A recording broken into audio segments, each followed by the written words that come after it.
एक राजा हमेशा उदास रहता था। लाख कोशिश करने के बावजूद उसे शांति नहीं मिलती थी। एक बार उसके नगर में महात्मा बुद्ध आए। बुद्ध के ज्ञानपूर्ण उपदेश से राजा बहुत प्रभावित हुआ। उसने बुद्ध से पूछा, मैं राजा हूँ, मेरे पास सब कुछ है, किंतु फिर भी मेरे मन में शांति नहीं है। मुझे क्या करना चाहिए?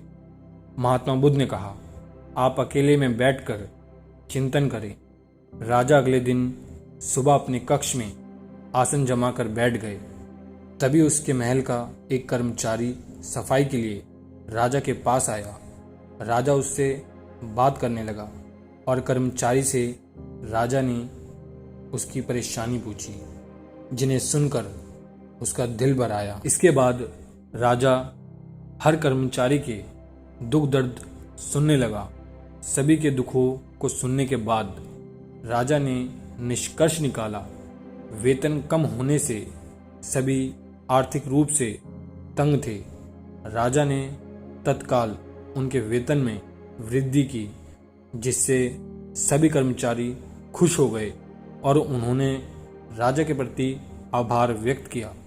और जब अगले दिन राजा की दोबारा महात्मा बुद्ध से मुलाकात हुई तो उन्होंने पूछा, हे राजन, आपको कुछ शांति प्राप्त हुई? राजा बोला, मुझे पूर्ण रूप से तो शांति नहीं मिली, लेकिन जब से मैंने मनुष्य के दुखों को जाना है, अशांति थोड़ी थोड़ी कम हुई है। तब महात्मा बुद्ध ने कहा, राजन, आपने शांति के मार्ग को खोज लिया है, बस उस पर चलते रहो। एक राजा तभी खुश रह सकता है जब उसकी प्रजा सुखी हो। मन की शांति स्वयं के सुख से अधिक दूसरों के दुखों को कम कर उन्हें सुखी बनाने से मिलती है। इसीलिए हमेशा दूसरों की मदद करनी चाहिए।